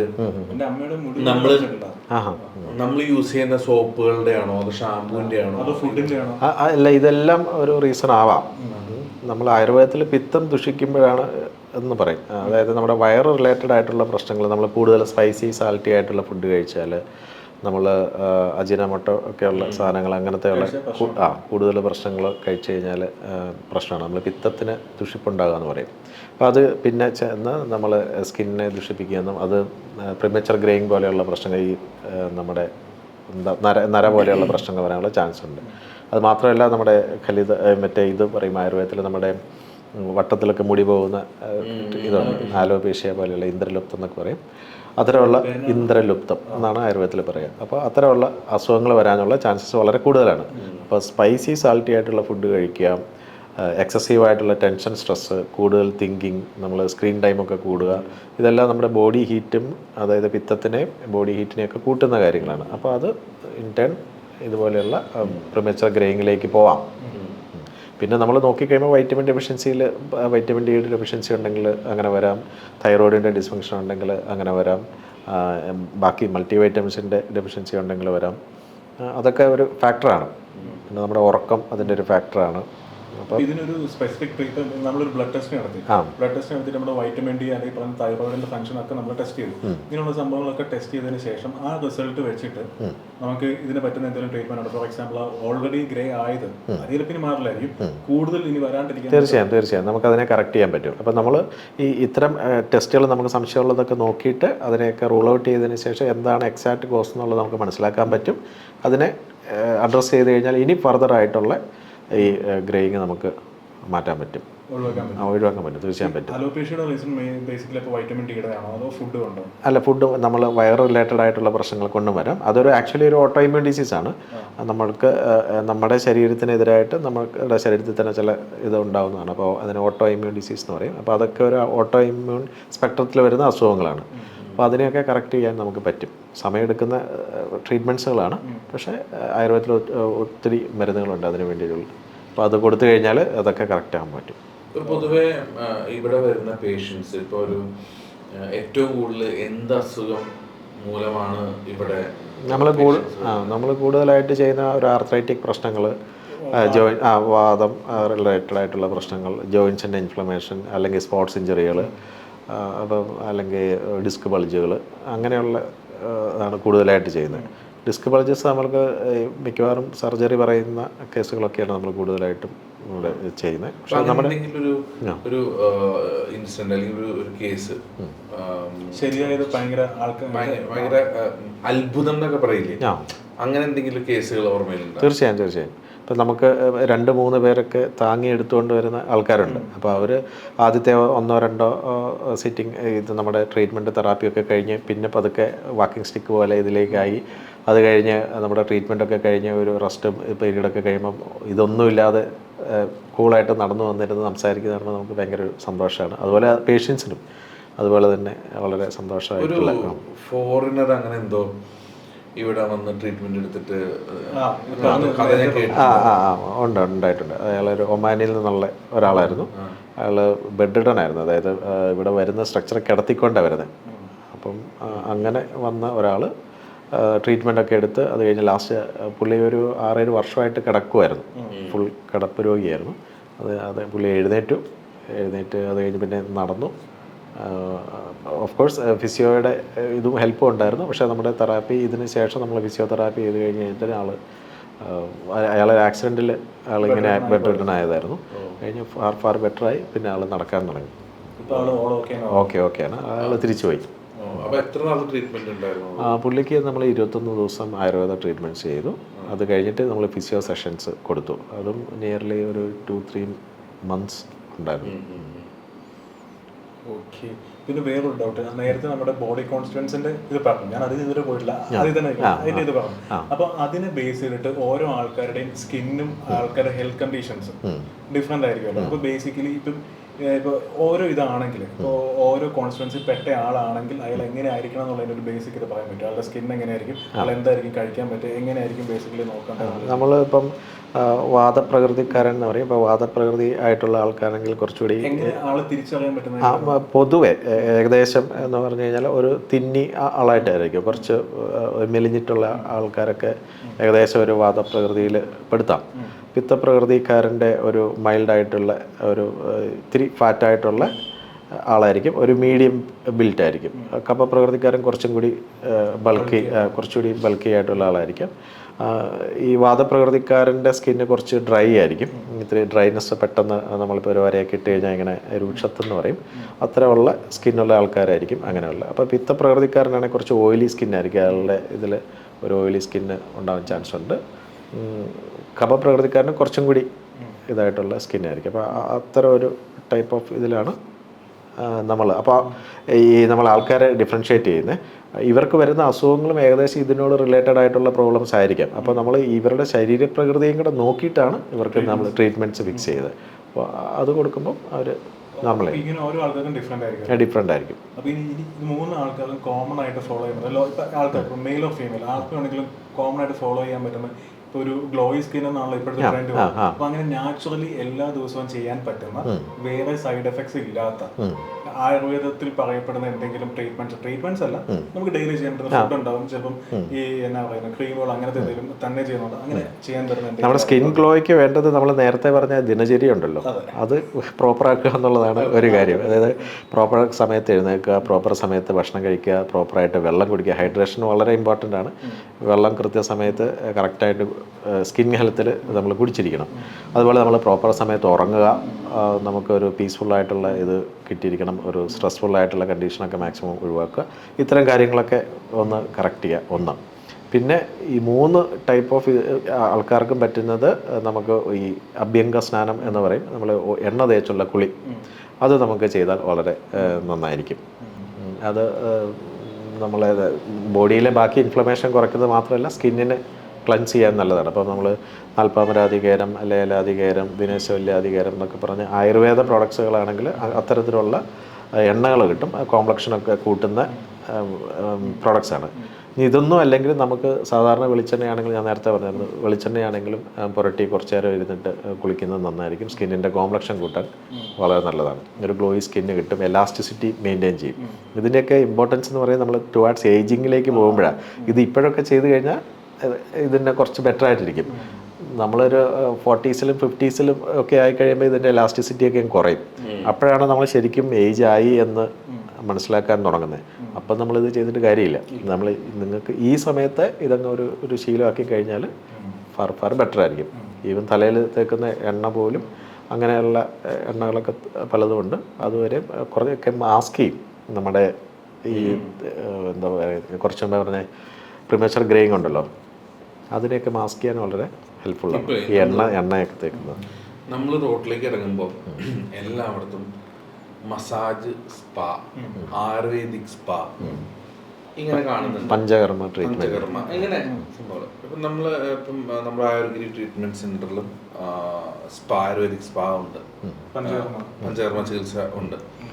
ശരിക്കും ഈ മസാജ് സെന്ററിൽ മസാജ് എന്ന് പറയുന്നൊരു കോൺസെപ്റ്റ് ഉണ്ടല്ലോ, ഇത് ശരിക്കും അതിനെപ്പറ്റി പഠിച്ചിട്ടുള്ള ആൾക്കാരായിരിക്കുമല്ലോ ചെയ്യുന്നത്, ബോഡി മസാജ് എന്ന് പറയുന്നത്. ഇപ്പം ഇതിനെപ്പറ്റി ഒരു ധാരണയുമില്ലാത്ത ആൾക്കാർ വെറുതെ സ്പാ അല്ലെങ്കിൽ മസാജ് സെന്റർ എന്ന് പറഞ്ഞ് തുറന്നു വെച്ചിരിക്കുന്ന അപ്പൊ അത് ശരിക്കും ശരീരത്തിന് ദോഷം ചെയ്യുന്ന കാര്യങ്ങൾ ശരിക്കും അറിയത്തില്ലാത്ത ആൾക്കാരാണ് ചെയ്യുന്നതെങ്കിൽ തീർച്ചയായും ഗുണത്തേക്കാൾ ഉപരി ദോഷമായിരിക്കും. പിന്നെ ആയുർവേദത്തിലെന്ന് പറഞ്ഞാൽ ഒരു സ്പാ അങ്ങനത്തെ ഒരു കൺസെപ്റ്റിലുള്ളതല്ല. ഇതൊരു ട്രഡീഷണലായിട്ട് നമ്മൾ ചെയ്തു വരുന്ന ഒരു സിസ്റ്റം ഓഫ് പ്രൊസീജിയറാണ്. അപ്പോൾ അതിൻ്റെ അകത്ത് നമ്മൾ സ്പാ മോഡലല്ല ആയുർവേദത്തിലെ മസാജ് എന്ന് പറഞ്ഞു കഴിഞ്ഞാൽ. കുറച്ചുകൂടി ഡീപ്പ് ടിഷ്യൂ പോലെയും എന്നാൽ മസിൽസിൻ്റെ ഇൻഫ്ലമേഷനൊക്കെ കുറയ്ക്കാനും സ്കിന്നിനെയും കറക്റ്റ് ചെയ്യാൻ വേണ്ടിയിട്ടുള്ള ട്രീറ്റ്മെൻറ്റ് ഇതാണ് അഭ്യംഗം എന്നാണ് ഇതിന് പറയുന്നത്. ഓയിൽ എണ്ണ തേച്ചുള്ള മസാജിനാണ് അഭ്യംഗം എന്ന് പറയുന്നത്. ഇപ്പം ഈ ചില വീഡിയോസിൽ കണ്ടിട്ടുണ്ട്, നമ്മൾ മുടിവെട്ട് കടയിൽ പോയാൽ അവിടെ ഉണ്ട് ഹെഡ് മസാജ്. ഞാൻ ചെയ്തിട്ടുണ്ട് ഒരു വർഷം. അവരിങ്ങനെ പിടിച്ചിട്ട് ഇങ്ങനെ തിരിക്കലുണ്ട്. അതായത് നമ്മുടെ ഇവിടെ ഞെട്ടൊടിക്കുന്ന ഒരു സൗണ്ട് ഉണ്ട്. കൈ ഇങ്ങനെയൊക്കെ പിടിച്ചിട്ട് ഒരു അത് ഭായിമാരാണ് ചെയ്തത്. ഞാനത് ചെയ്ത് കഴിഞ്ഞപ്പോൾ എനിക്ക് ഭയങ്കര വേദന എടുത്ത്. അതിനുശേഷം ഞാനൊരു വീഡിയോ കണ്ടു, ഇങ്ങനെ ചെയ്തിട്ട് ഒരാൾ പാരലൈസ് ആയി പോണ പരിപാടിയൊക്കെ. അപ്പൊ ശരിക്കും ഇതൊക്കെ ഇല്ലീഗലല്ലേ? തീർച്ചയായും അങ്ങനെയൊന്നും ചെയ്യാൻ പാടില്ലെന്നുള്ളതാണ്.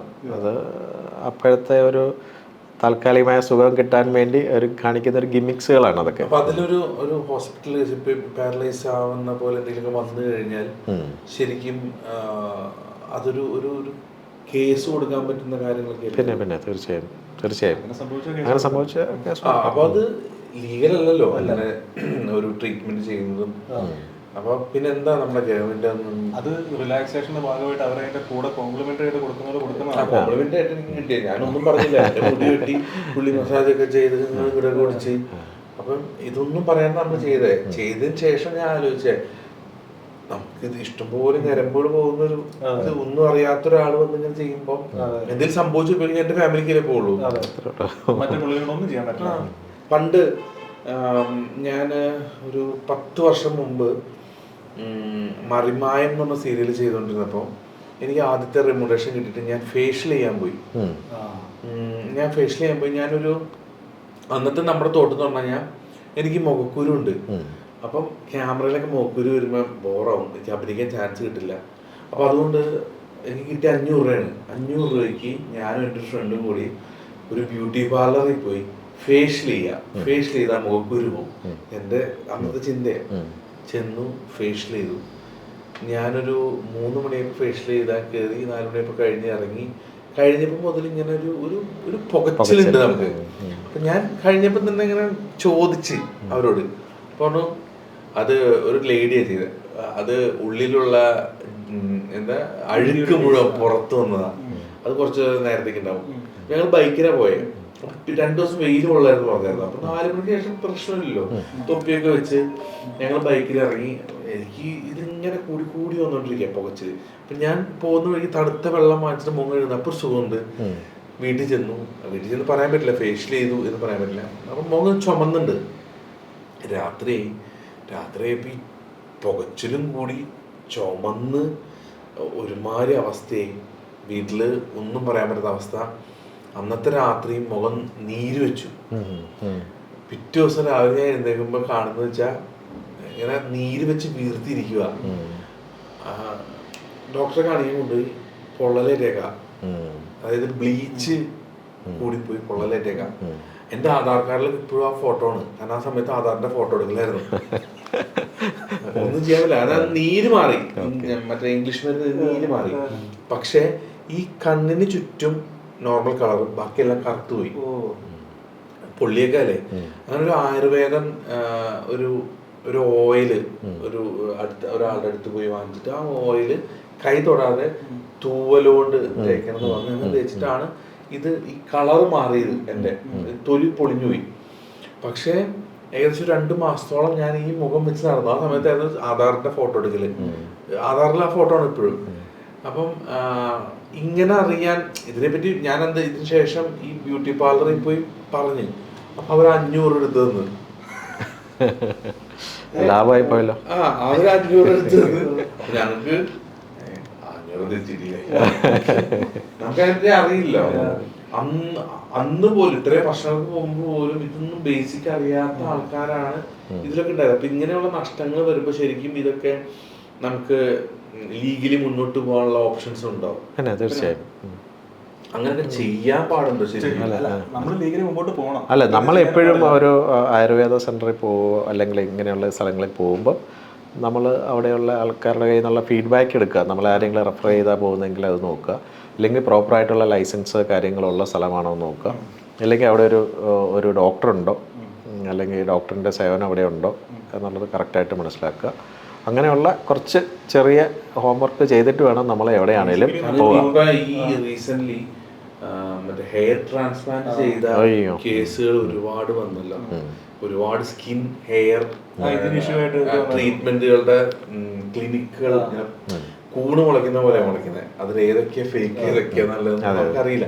ഇങ്ങനെ ഓരോ ന്യൂസുകൾ കാണുന്നതാണ്. ദൈവമേ, അകത്തേക്ക് ഇരുത്തം. നമ്മളും പല കാര്യങ്ങളും പ്രൊമോഷൻസിനായാലും നമ്മുടെ ഇപ്പം ഞാനും PRP ചെയ്തിട്ടുണ്ട്. അപ്പൊ ഇങ്ങനെ ഒരു ന്യൂസ് കണ്ടപ്പോ എനിക്ക് ആക്ച്വലി പേടിയായി.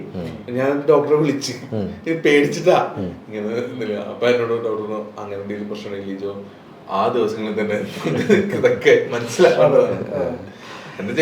അല്ല, നമ്മളത് ശരിക്കും നമുക്ക് അന്വേഷിച്ച് കഴിഞ്ഞാൽ തന്നെ കിട്ടുമല്ലോ. ശരിക്കും ഇപ്പൊ ഇതൊരു ആയുർവേദ ഹോസ്പിറ്റൽ, നല്ലൊരു ആയുർവേദ ഹോസ്പിറ്റൽ, ഇത് ആയുർവേദ ട്രീറ്റ്മെന്റ് സെന്റർ ആണ്. നമ്മളൊരു IP ഫെസിലിറ്റി. എങ്ങനെയായിരിക്കും അയാൾക്ക് കറക്റ്റ് സംഭവം കണ്ടുപിടിക്കാൻ പറ്റും? ഗൂഗിൾ റേറ്റിംഗ് അങ്ങനെ എല്ലാം നോക്കി നമുക്ക് ഇപ്പം ഗൂഗിൾ റേറ്റിംഗ് നോക്കാമല്ലോ. ഇതിപ്പോൾ ഗൂഗിൾ റേറ്റിംഗ് ഒന്നും അല്ലെങ്കിൽ തന്നെ നമ്മൾ അന്വേഷിച്ച് കഴിഞ്ഞാൽ അറിയാം അവിടെ ഒരു സ്ഥാപനം ഉണ്ടോ, അല്ലെങ്കിൽ അവിടെ ഡോക്ടർ ഉണ്ടോ, അവിടെ വരുന്ന പേഷ്യൻസ് എത്തരത്തിലുള്ളവരാണ്, അല്ലെങ്കിൽ നോക്കിക്കഴിഞ്ഞാൽ ആ പേഷ്യൻസിൻ്റെയൊക്കെ ലിങ്ക് വേണം കിട്ടും. മീൻസ് ആരെങ്കിലുമൊക്കെ റെഫർ ചെയ്തിട്ടായിരിക്കും പൊതുവെ ഇവിടെ പേഷ്യൻസ് വരുന്നത്. ആരെങ്കിലുമൊക്കെ റെഫർ ചെയ്തിട്ടായിരിക്കും പൊതുവെ വരുന്നത്. അപ്പം ഇങ്ങനെ നമ്മൾ ഒത്തിരി പരസ്യങ്ങളുടെ പുറകെ പോവാതെ ജെനുവിൻ റെഫറലായിട്ട് ജെനുവിനായിട്ട്. ആയുർവേദ സ്പായിൽ അഭ്യംഗത്തിന്റെ കാര്യം പറഞ്ഞു. ഈ അഭ്യംഗം ഇപ്പൊ ഇവിടെ ഒരാൾ വന്നു, അപ്പൊ എന്ത് സിറ്റുവേഷനിലായിരിക്കും നമ്മൾ ആ ആളുടെ അഭ്യംഗം ചെയ്യാൻ? ഇപ്പൊ ഞാൻ പറയുന്നത്, ഇപ്പൊ ഞാൻ ജിമ്മിൽ പോയി, ബോഡി സോറായിട്ടിരിക്കുകയാണ്. അപ്പൊ അങ്ങനെയുള്ള സിറ്റുവേഷനിൽ ഒരാൾ വരിക.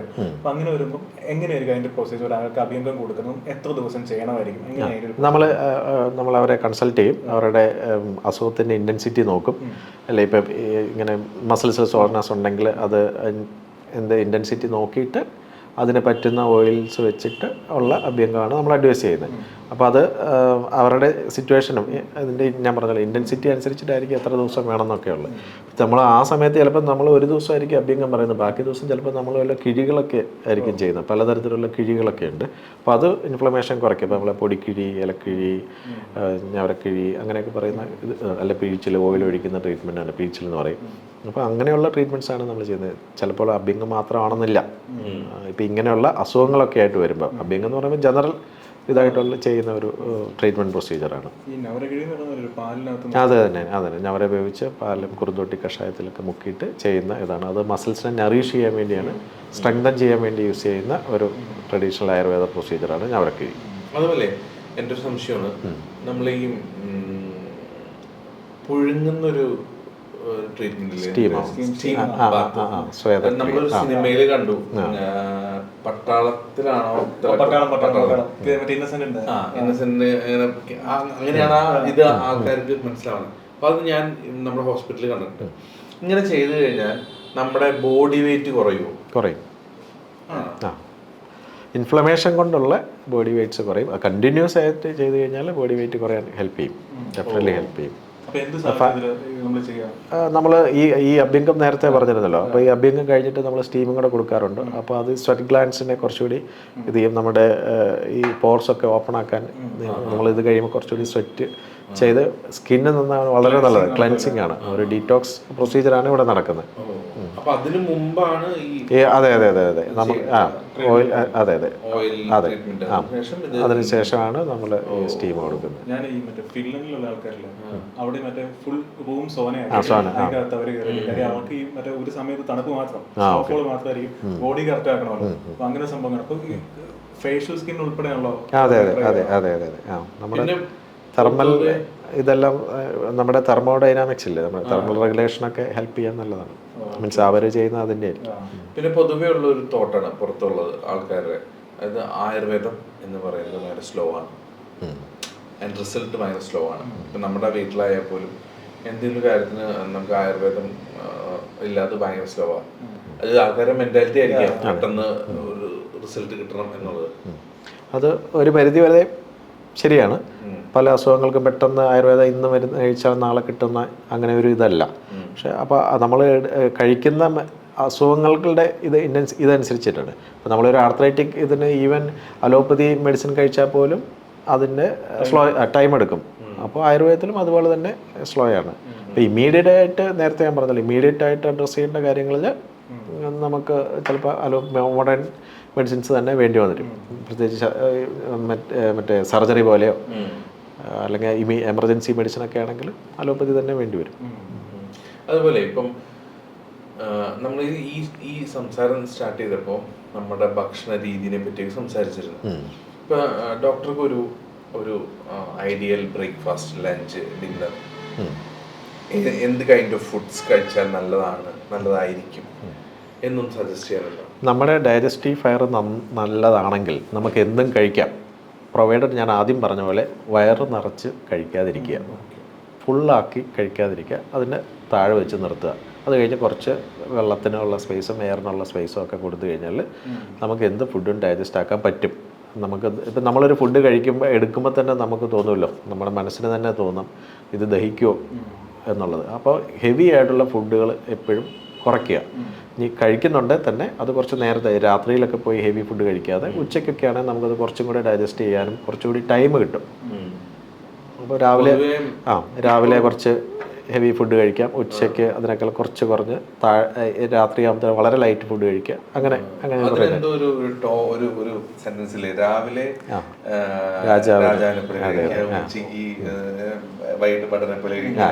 ഇപ്പൊ നമ്മുടെ ഒരു കാലഘട്ടം നോക്കിക്കഴിഞ്ഞാൽ കഫേ ആ ഒരു കൾച്ചർ ഭയങ്കര കൂടുതലാണ്. കഫേ എന്ന് പറയുന്നത് ഓപ്പണിംഗ് 2 PM, നൈറ്റ് 2 PM ഇതാണ്. അപ്പൊ ഈ പറയുന്ന പോലെ ലേറ്റ് നൈറ്റ് ജങ്ക് ഫുഡ്സ് ആണല്ലോ. അപ്പം ഇനി വരുന്ന തലമുറയ്ക്ക് അല്ലെങ്കിൽ ഇനി വരുന്ന ജനറേഷന് ഇങ്ങനെ ഒരു ഫുഡ് ഹാബിറ്റ്സ് കൊണ്ടുപോകുന്നതുകൊണ്ട് ഒരുപാട് പ്രശ്നങ്ങൾ ഉണ്ടാവാൻ സാധ്യത. പിന്നെ തീർച്ചയായും അതെ, നമ്മൾ ഇപ്പോഴേ നോക്കിക്കഴിഞ്ഞാൽ നമുക്കത് കറക്റ്റ് ചെയ്യാൻ പറ്റും. നമുക്കിത് മനസ്സിലാക്കണമെങ്കിൽ നമ്മളൊരു 50s ആകുമ്പോഴേ, ഒരു 45, 50 ഒക്കെ ആകുമ്പോഴേ നമ്മൾ ഇതിൻ്റെ സീരിയസ്നെസ് നമ്മുടെ ശരീരത്തിൽ തന്നെ മനസ്സിലായി തുടങ്ങുള്ളൂ.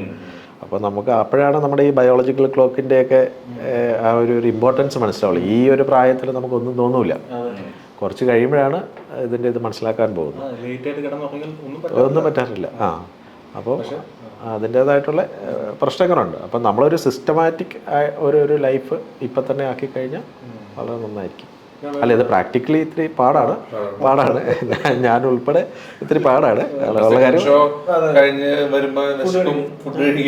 അതെ, അല്ല ഫുഡിൻ്റെയൊക്കെ നമ്മൾ ഒന്നൊന്ന് മാറ്റി തുടങ്ങിക്കഴിഞ്ഞാൽ പിന്നെ പ്രശ്നമില്ല. അത് അങ്ങനെ ചെയ്യുന്ന ആൾക്കാർക്ക് എന്ത് പ്രലോഭനം വന്നാലും അവർക്കതൊരു വിഷയമല്ല. അല്ല, ഫുഡിൻ്റെ ഇപ്പം നമ്മൾ നേരത്തെ കഴിക്കുന്ന ആൾക്കാർ അത് കഴിഞ്ഞിട്ടും ചിലപ്പം സിനിമയ്ക്ക് പോകുന്നതിന് അതിനൊന്നും പ്രശ്നമൊന്നുമില്ല. പക്ഷേ അവർ ബാക്കിയുള്ള ഇതിൽ നിന്ന് വിട്ട് നിൽക്കും, അത്രേ ഉള്ളൂ. വളരെ സ്ട്രിക്റ്റായിട്ട് ഡയറ്റ് നോക്കുന്ന ഹെൽത്തി ആയിട്ടുള്ള ആൾക്കാരുടെ കാര്യമാണ്. അപ്പോൾ ഒരു കണക്കിന് മറ്റേ ജിമ്മിൽ പോയിട്ട് ബോഡി ബിൽഡ് ചെയ്യുന്ന ആൾക്കാരെന്ന് പറയുന്നത് ഭയങ്കരമായിട്ട് ബോഡി നോക്കുന്ന അത്രയും ഡിസിപ്ലിൻഡ് ആയിട്ട് നടക്കുന്ന ആൾക്കാരെന്നൊരു മീനിങ് അതിനകത്തില്ല. അല്ലെങ്കിൽ അങ്ങനെ ചേഞ്ച് വരില്ലല്ലോ. ഞാൻ 15 കൊല്ലമായിട്ട് ജിമ്മിൽ പോകും. വല്ല കാര്യമുണ്ടോ? ഇല്ല. അതാണ് ഡിസിപ്ലിന്റെ വ്യത്യാസം. ഞാനല്ല അല്ല, ജിമ്മിൽ പോകുന്നത് ഇപ്പോൾ കാർഡിയോ എക്സസൈസ് വളരെ നല്ലതാണ്, പോകണം. നമ്മുടെ മസിൽസ് സ്ട്രെങ്തൻ ചെയ്യാൻ വളരെ നല്ലതാണ്. ഞാനും ജിമ്മിൽ നിന്ന് ഉദ്ദേശിക്കുമ്പോൾ നമുക്ക് സിക്സ് പാക്ക് അല്ലെങ്കിൽ ബൈസെപ്സ് വേണം, അല്ലെങ്കിൽ ഇത് വേണം, അതൊരു മാത്രമാണ് ഹെൽത്തി എന്ന് വിചാരിക്കരുത്. ജിമ്മിൽ എത്രയോ നല്ല കാര്യങ്ങളുണ്ട്. എല്ലാ മസിൽസിനെ സ്ട്രെങ്തൻ ചെയ്യാനും ഷേപ്പ് ചെയ്യാനും ഇതൊക്കെ നമ്മളെ ഹെൽപ്പ് ചെയ്യും. പക്ഷേ ഇത് അമിതമായി കഴിഞ്ഞാൽ ഉള്ള കാര്യങ്ങളെ പറഞ്ഞുള്ളൂ. ഞാൻ വേറൊരു പല ആൾക്കാരും പറഞ്ഞു കേട്ടിട്ടുണ്ട്, നമ്മൾ ഈ സ്കാൽപ്പ് ഓയിൽ ചെയ്യുന്നതുകൊണ്ട് വലിയ ബെനിഫിറ്റ് ഇല്ല, പക്ഷെ അത് ഇപ്പോൾ താരന്റെ ഫോർമേഷൻ കൂട്ടാനോ അല്ലെങ്കിൽ ഈ പറയുന്ന പോലെ എന്നാ പറയുന്നത് ഫ്ലേക്സ് ഉണ്ടാക്കാനൊക്കെ കൂടുതൽ കുഴപ്പമുണ്ടാകുന്നത് ഈ സാധനത്തിന്റെ ഓയിലി കണ്ടന്റ് കൂടുന്നുണ്ടോ. അതേസമയം ഈ ആന്റി ഡാൻഡ്രഫ് ഓയിലുകളുണ്ട്, അത് വെച്ച് തന്നെ ബെനിഫിറ്റ് ഉണ്ടായിട്ടുമുണ്ട്. അപ്പൊ അങ്ങനെ വരുമ്പോൾ ഇതിനെപ്പറ്റി എന്തൊരു കാഴ്ച? തീർച്ചയായും ഈ സാധാരണ ഈ ഡാൻഡ്രഫിന് ഓയിൽ യൂസ് ചെയ്തിട്ടാണ്, അല്ലെങ്കിൽ സിബം കൂടുതലായിട്ട് തലയിലുണ്ടായിരുന്നു, ഗ്ലോബോസ മലേസസ് മറ്റേ ഇതിൻ്റെ അതുകൊണ്ടാണ് എന്നൊക്കെ പറഞ്ഞിട്ട് അങ്ങനെ പറയും, ഓയിൽ യൂസ് ചെയ്യാൻ പാടില്ലെന്നൊക്കെ. പക്ഷേ ഇങ്ങനെയുള്ള ആൾക്കാർ, ഇത് ഓയിൽ യൂസ് ചെയ്യാൻ പാടില്ലെന്ന് പറഞ്ഞ ആൾക്കാരും നമ്മുടെ മാർക്കറ്റിലുള്ള ആഷ് ഓയിൽ പോലെയുള്ള സാധനങ്ങൾ വെച്ചിട്ട് നല്ല റിസൾട്ട് കാണിക്കുന്നുണ്ട്. അപ്പം അത് ഓരോരുത്തരുടെ ശരീരപ്രകൃതിയും കൂടെ ഉണ്ട് ഇതിൻ്റെ അകത്ത് ഉള്ളത്. അപ്പോൾ ഓരോരുത്തരുടെ ശരീരപ്രകൃതി അനുസരിച്ചിട്ട് ഓയിൽ യൂസ് ചെയ്തതിന് കുഴപ്പമൊന്നുമില്ല.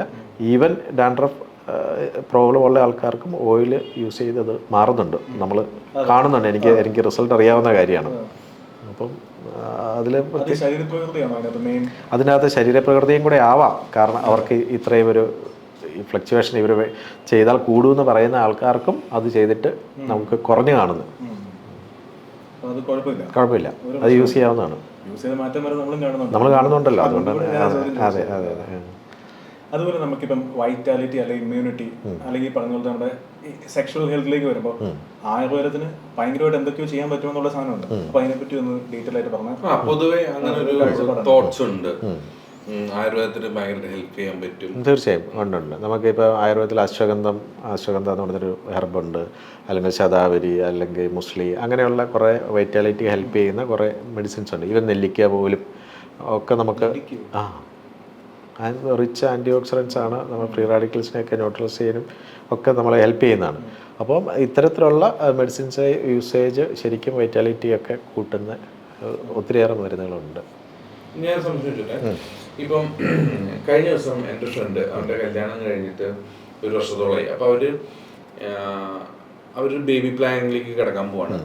അപ്പം എന്നോട് ചോദിച്ചു, ഏതെങ്കിലും ഡോക്ടേഴ്സിനെ പരിചയമുണ്ടോ? അതായത് അവർക്ക് ഒന്ന്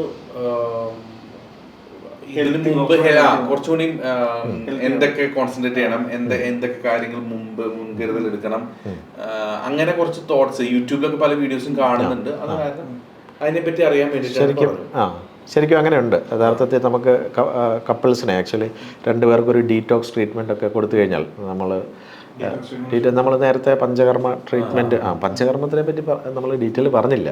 പഞ്ചകർമ്മം എന്ന് പറയുന്ന 5 പ്യൂരിഫിക്കേറ്ററി ട്രീറ്റ്മെൻ്റ് ആണ്. ഒന്ന് വമനം എന്ന് പറയും, ഛർദ്ദിപ്പിക്കും. ഒന്ന് വിരേചനം എന്ന് പറയും, വയറിളക്കും. ഒന്ന് വസ്തി എന്ന് പറയും, എനിമ കൊടുക്കും. ഒന്ന് രക്തമോഷണം എന്ന് പറയും, ബ്ലഡ് എടുക്കും. ഒന്ന് മൂക്കിൽ മരുന്നൊഴിക്കും, നസ്യം എന്ന് പറയും. അപ്പം ഇതാണ് ഈ പഞ്ചകർമ്മം എന്ന് പറയുന്നത്. പക്ഷേ ആൾക്കാരുടെ ഒരു ധാരണ എന്തോ തലയിൽ ഇങ്ങനെ എണ്ണ ഒഴിക്കുന്നു, അല്ലെങ്കിൽ ചെറുതെ മസാജ് എടുക്കുന്നു, ഇതൊക്കെ പഞ്ചകർമ്മമാണെന്നുള്ള ഒരു ധാരണയില്ല. പലരും ഇവിടെ വിളിച്ചിട്ട് എനിക്കൊരു പഞ്ചകർമ്മ ട്രീറ്റ്മെൻറ്റ് വേണം, ഇന്ന് രാവിലെ അങ്ങോട്ട് ഒരു പഞ്ചകർമ്മ ട്രീറ്റ്മെൻറ്റ് വേണം, ഇന്ന് അങ്ങോട്ട് വരുവാണ്, ഒരു പഞ്ചകർമ്മം ചെയ്യാനാണ്, അങ്ങനെ പറയുന്ന ആൾക്കാരുണ്ട്. അപ്പോൾ ഈ 5 പ്യൂരിഫിക്കേറ്ററി ട്രീറ്റ്മെൻറ്റിനെയാണ് പഞ്ചകർമ്മം എന്ന് പറയുന്നത്. അപ്പോൾ നമ്മളിത് എല്ലാവർക്കും ഈ 5 കർമ്മവും ചെയ്യത്തില്ല. അപ്പോൾ നമ്മൾ കൺസൾട്ട് ചെയ്തിട്ട് എന്താണ് അവരുടെ പ്രശ്നം എന്നുള്ളത് മനസ്സിലാക്കിയിട്ട് ഇതിന് മുമ്പ് ചെയ്യുന്ന കർമ്മങ്ങൾ, നമ്മൾ നേരത്തെ പറഞ്ഞ ഓയിൽ ആപ്ലിക്കേഷൻ, അല്ലെങ്കിൽ കിഴികൾ, ശിരോധാര, അങ്ങനെയുള്ള ട്രീറ്റ്മെൻറ്റ്സൊക്കെ പൂർവ്വകർമ്മങ്ങൾ എന്ന് പറയും. ഈ പ്രധാനപ്പെട്ട പഞ്ചകർമ്മത്തിന് മുമ്പ് ചെയ്യുന്ന പ്രൊസീജിയേഴ്സാണ്. അത് ചെയ്ത് കഴിഞ്ഞിട്ട് ഇതിലേതാണ് ആ രോഗിക്ക് ഏറ്റവും ആപ്റ്റായിട്ടുള്ളത് നോക്കിയിട്ട് അങ്ങനെയാണ് നമ്മൾ ഡീറ്റോക്സ് ചെയ്യുന്നത്. അപ്പോൾ ചിലപ്പോൾ നമ്മൾ വയറിളക്കാൻ മരുന്ന് കൊടുക്കുമായിരിക്കും, അത് വീട്ടിൽ ചെയ്യാം. അല്ലെങ്കിൽ മൂക്കിൽ മരുന്ന് കഴിക്കുന്ന ട്രീറ്റ്മെൻറ്റ്, അതെല്ലാം നമ്മൾ ഇതനുസരിച്ചിട്ടായിരിക്കും നമ്മൾ ചെയ്യുന്നത്. അപ്പോൾ നമ്മൾ പറഞ്ഞു വന്ന ഇത്തരം ഇപ്പോൾ ഈ അപ്പോൾ ഇങ്ങനെയുള്ള ആൾക്കാർക്ക് നമ്മൾ ഇങ്ങനെ പൂർവ്വകർമ്മങ്ങളൊക്കെ ചെയ്ത് കഴിഞ്ഞിട്ട് ഒരു ഡീറ്റോക്സ് ട്രീറ്റ്മെൻറ്റ് കൊടുക്കും. അപ്പോൾ അങ്ങനെ ട്രീറ്റ്മെൻറ്റ് കൊടുത്തു കഴിയുമ്പോൾ അവരെ ഫുള്ളായിട്ടൊന്ന് ക്ലൻസ് ചെയ്യാനും, അപ്പോൾ അത് കഴിഞ്ഞ് അവരുടെ ഓവത്തിൻ്റെ അല്ലെങ്കിൽ സ്പേമിൻ്റെ ഒക്കെ ക്വാളിറ്റിയും ക്വാണ്ടിറ്റിയും ഒക്കെ ഇമ്പ്രൂവ് ആയി കാണാറുണ്ട്. അപ്പം ഇത്തരം ഇപ്പോൾ ഇൻഫെർട്ടിലിറ്റി കേസുകളൊക്കെ ആണെങ്കിൽ പോലും ഇത്തരം ട്രീറ്റ്മെൻറ്റ്സ് ചെയ്യുമ്പോൾ വ്യത്യാസം വരും. ട്രീറ്റ്മെൻറ്റ് കൂടെ അവർ കഴിക്കേണ്ടതായിട്ട് എന്തെങ്കിലും ടാബ്ലറ്റുകളും ഉണ്ടാവും മെഡിസിൻസ് നമ്മൾ കൊടുക്കും.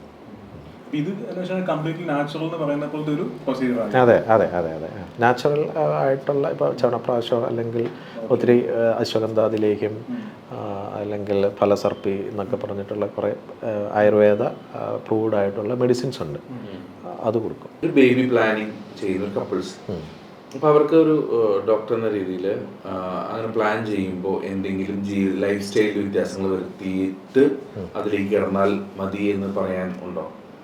ആളുടെ ലൈഫ് സ്റ്റൈൽ വളരെ മോശമാണെങ്കിൽ തീർച്ചയായും ലൈഫ് സ്റ്റൈലിലെ കറക്ഷൻ ചെയ്ത് കഴിഞ്ഞിട്ട് ചെയ്യുന്നതായിരിക്കും നല്ലത്. അപ്പോൾ നമ്മുടെ സ്പേം കൗണ്ടോ അല്ലെങ്കിൽ ഓവത്തിൻ്റെയൊക്കെ ക്വാളിറ്റിയിലൊക്കെ വ്യത്യാസം വരും. ഇതിൻ്റെ അകത്ത് നമ്മൾ ഫുഡിൻ്റെ അകത്ത് നമ്മൾ ജങ്ക് ഫുഡൊക്കെ മാക്സിമം ഒഴിവാക്കുക. അതുപോലെ കുറച്ച് നോർമലായിട്ടുള്ള ഫുഡ് കഴിക്കുക. അതിൻ്റെ അകത്ത് പാലിൻ്റെ ഉപയോഗം നന്നായിരിക്കും. അതുപോലെ നെയ്യ് പോലെയുള്ള സാധനങ്ങൾ നമുക്ക് കഴിക്കാം. അതുപോലെ അശ്വഗന്ധം വേണമെങ്കിൽ നമുക്ക് കഴിക്കാം. നെല്ലിക്ക പോലെയുള്ള സാധനങ്ങൾ കഴിക്കുന്നത് നന്നായിരിക്കും. അതുപോലെ നമ്മുടെ കപികച്ചു എന്ന് പറയുന്ന ഡ്രഗുണ്ട്, അതൊക്കെ നമുക്ക് സ്പേം കൗണ്ട് കൂട്ടാനും അതുപോലെ വോളിയം കൂട്ടാനൊക്കെ നല്ലതാണ്. അപ്പോൾ അത്തരത്തിലുള്ള വശങ്ങൾ ശ്രദ്ധിക്കാം. ഇപ്പോൾ ശതാവരിയൊക്കെയാണ് ലേഡീസിന് വളരെ നല്ലതായിരിക്കും. അതിനുശേഷം ഇപ്പം ഇതുപോലെ തന്നെ ആഫ്റ്റർ ഡെലിവറി ഒരു പ്രസവ ശുശ്രൂഷ, പ്രസവരക്ഷ എന്ന് പറഞ്ഞ ഒരു ട്രീറ്റ്മെന്റ് ഒക്കെ ഉണ്ടല്ലോ, അതൊക്കെ ശരിക്കും ചെയ്യണമെന്ന് നിർബന്ധമുള്ള കാര്യങ്ങളാണോ? നമ്മുടെ ഇവിടുത്തെ ഒരു ജീവിത സാഹചര്യങ്ങൾക്കനുസരിച്ചിട്ട് ചെയ്താൽ വളരെ നല്ലതാണ്.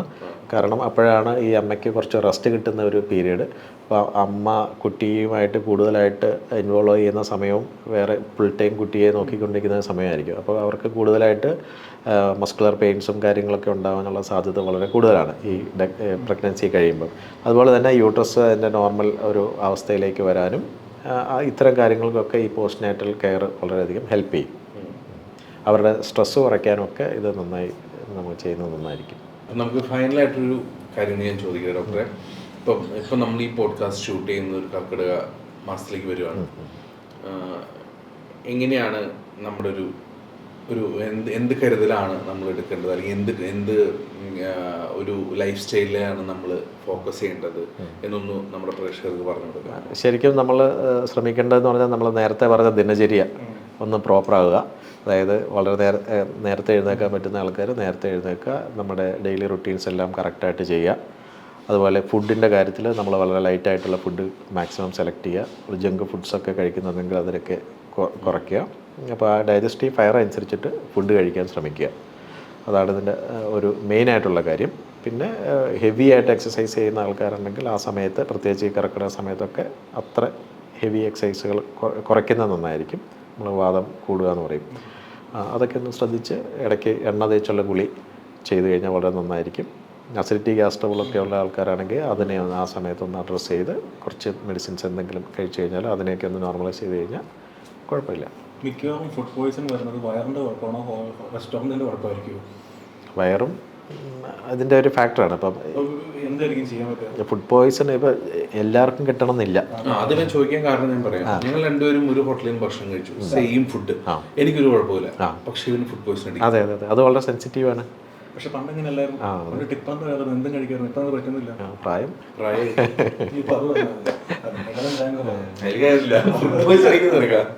ഞാൻ വേറെ ലാസ്റ്റ് ഒരു സംശയം, അതായത് നമ്മുടെ ഡൈജസ്റ്റീവ് ഫയറിന്റെ കാര്യം പറഞ്ഞു, അത് ഈ സീസണൽ ആയിരിക്കുമോ? അതായത് ഇപ്പം മറ്റേ കർക്കിടക മാസം പോലുള്ള സമയത്ത് കുറവായിരിക്കും കൂടുതൽ, അങ്ങനെ സീസണലായിട്ട് ഫ്ലക്ച്വേഷൻ വരും. അത് ഞാൻ മറ്റേ ബോഡി കോൺസ്റ്റിറ്റ്യൂൻസിന്റെ കാര്യം പറഞ്ഞുകൊണ്ടിരുന്നു. അഗ്നിക്ക് ഓരോ ദിവസം ഓരോ സമയത്തും ഇപ്പം ഈ വാതപിത്ത കഫങ്ങൾ പറഞ്ഞല്ലോ, ഒരു ദിവസത്തിൻ്റെ ആദ്യം കഫമായിരിക്കും കൂടിയേക്കുന്നത്. നമ്മൾ ശ്രദ്ധിച്ചാൽ മനസ്സിലാവും. നമുക്ക് തുമ്മൽ, ചീറ്റൽ, അങ്ങനത്തെ കഫക്കെട്ടും ഇതെല്ലാം ഇതായിരിക്കും. ഇൻഡസ്ട്രിയൽ റിലേറ്റഡ്, പിത്ത റിലേറ്റഡ് ആയിട്ടുള്ള പ്രോബ്ലംസ് ഒക്കെ ഉച്ചയ്ക്കായിരിക്കും കൂടുതൽ. അസിഡിറ്റി, ഗ്യാസ് ട്രബിൾ, നെഞ്ചരിച്ചിൽ പ്രശ്നങ്ങളൊക്കെ. വൈകുന്നേരം വൈകുന്നേരം ആകുമ്പോഴത്തേനും വാത റിലേറ്റഡ് ആയിട്ടുള്ള പ്രശ്നങ്ങൾ കൂടാം. പ്രത്യേകിച്ച് ജോയിൻസിൻ്റെ വേദന, ഇൻഫ്ലമേഷൻ, നീർക്കെട്ട്, അതൊക്കെ. ഈ രാത്രിയിലും പിന്നെയും ഇതിൻ്റെ ഒരു വാതപിത്ത കഫത്തിൻ്റെ ഏറ്റക്കുറച്ചിലുകൾ ഇങ്ങനെ ഓരോ സമയത്തിനും ഓരോ ഇതിനും. അതെ അതെ അതെ. അപ്പം ഇത്രയും നേരം നമ്മളോട് ചെലവഴിച്ച അവസരം തന്നു. അതെ, അല്ല നമ്മുടെ സംശയങ്ങളാണ് നമ്മൾ ഡോക്ടറോട് സംസാരിച്ചതും. ഓക്കെ. ഇത് കണ്ടിട്ട് നിങ്ങൾക്ക് കൂടുതൽ എന്തെങ്കിലും സംശയങ്ങളും കാര്യങ്ങളും ഞങ്ങൾ ചോദിക്കാൻ വിട്ടുകൊണ്ട് പറഞ്ഞാൽ മതി. ഡോക്ടറെ വിളിച്ച് ചോദിക്കാൻ. പിന്നെന്താ, അല്ലെ വന്ന് കൺസൾട്ട് ചെയ്യാം. അതെ, ഡോക്ടർ നമ്പർ ഞാനിവിടെ കൊടുക്കാം.